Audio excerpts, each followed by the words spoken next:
अपराध नियंत्रण एवं महिला सुरक्षा, महिला अत्याचार, आवाज उठाने और अन्य समस्याओं को लेकर चर्चा की गई है। अधिकारियों को समस्याओं के समाधान को लेकर आवश्यक दिशा निर्देश भी दिए गए हैं। साथ ही जिले में कानून व्यवस्था की स्थिति, अपराध की प्रवृत्तियां, महिला एवं बाल सुरक्षा, यातायात व्यवस्था, नशे की रोकथाम हेतु आमजन की समस्याओं को सुनकर अधिकारियों को निस्तारण हेतु दिशा निर्देश देकर आमजन को पुलिस का सहयोग करने की अपील की गई है। मीटिंग में उपस्थित लोगों ने कुछ समस्याओं के बारे में भी पुलिस अधीक्षक को जानकारी दी, जिसमें गीता देवी कबीरपुरा ने अवैध शराब बिक्री का मामला उठाया तो पैनल अधिवक्ता रविशंकर अग्रवाल ने महिलाओं पर अत्याचार के मुकदमों में कोर्ट आदेश के बाद भी 2 से 3 महीना मुकदमा दर्ज नहीं होने की बात बताई। जबकि भाजपा जिला महामंत्री रामहरि जाट ने पुलिस सत्यापन में पड़ोसियों के दस्तावेज लेने का विरोध किया।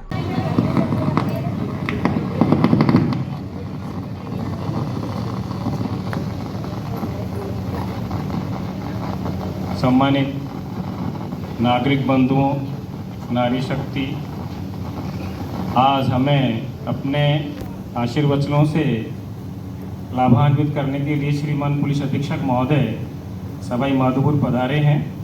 मैं सबसे पहले श्रीमान का स्वागत करने के लिए सुरक्षा सखी संजीविका सोनी जी को आमंत्रित करता हूं कि वो श्रीमान एसपी साहब को पौधा भेंट कर और स्वागत करें।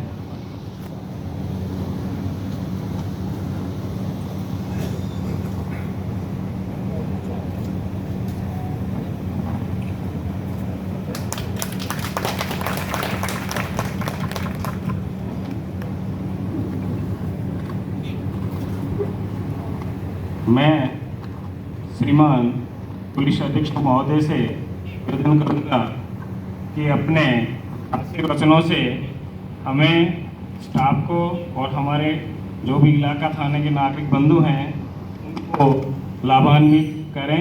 श्रीमान पुलिस अधीक्षक महोदय।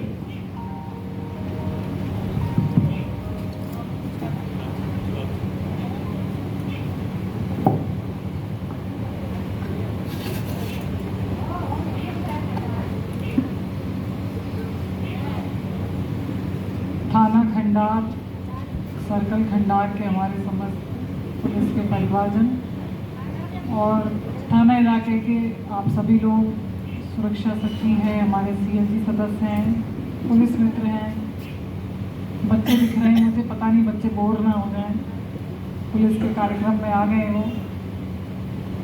तो मैंने ये डिसाइड किया कि माधोपुर हेडक्वार्टर से जैसे गंगापुर भी दूर हो जाता है, खंडार भी दूर हो जाता है, तो आना जाना कम हो जाता है, पर फिर भी महीने में एक बार मैं आती रहूँगी और सबसे मिलती रहूँगी। और मेन जो इस मीटिंग को मिलने का उद्देश्य यही है, और आप लोगों को पता भी चला होगा कि हमारे मुख्यमंत्री महोदय द्वारा, डीजीपी साहब द्वारा युवा सीएलजीओ का भी चयन हुआ है, नए सीएलजीओ का भी चयन हुआ है। तो ये मेरा एक कर्तव्य है कि मैं आपको बताऊं कि मेरा एक कर्तव्य है कि मैं आपको बताऊं कि देखिए, सरकार भी यही चाहती है, पुलिस डिपार्टमेंट भी आपसे, कि जो पुराने बातें थी कि भाई पुलिस को देखते थे तो डर लगता था, भी काम करते थे तो हमेशा मन में ये डर रहता था कि पुलिस के चक्करों में नहीं पड़ना। लेकिन अब हम खुद आपको आमंत्रित करते हैं कि इसको आप पुलिस का चक्कर मत समझिए, इसको समझिए कि आपको एक ऐसा मौका मिला है।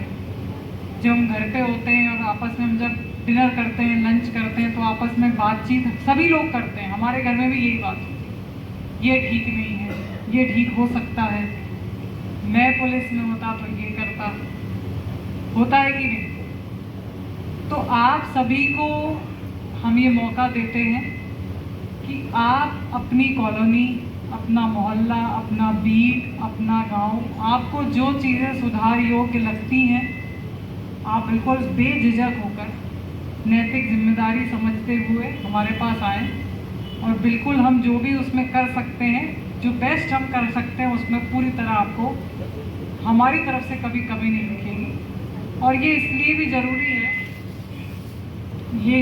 ज़रूरी है क्योंकि देखिए, अधिकारी आते हैं, अधिकारी चले जाते हैं, बहुत सारे थानेदार साहब आएंगे, चले जाएंगे, डिप्टी साहब, एडिशनल साहब, मैं भी आऊँगी, मैं भी कुछ समय बाद ट्रांसफ़र होता है। लेकिन जूझ कौन रहा है? पूरे जीवन भर उन समस्याओं से कौन जूझ रहा है। अगर आपकी कॉलोनी है, मान लीजिए उस कॉलोनी में एक गली में 12 परिवार रहते हैं, 12-15 परिवार मान लेते हैं अपन। अगर वो 15 परिवार ये ठान लें कि हमारे यहाँ कोई भी अनैतिक गतिविधि को हम नहीं पनपने देंगे, और अगर कुछ होगा तो हम पुलिस से जाके कंप्लेंट करेंगे, तो आप मुझे बताओ कोई भी ऐसी गतिविधि पनप सकती है? हिम्मत है उस गतिविधि की पनपने की? तो इस स्तर से हम चाहते हैं, मतलब ये हमारी दिल की इच्छा है कि आप इस तरीके से इस काम को उठाइए, एक बार एक नए एक्सपेरिमेंट के तौर पे इसको ट्राई करें। हम सफल होंगे, हम विफल होंगे, वो समय बताएगा।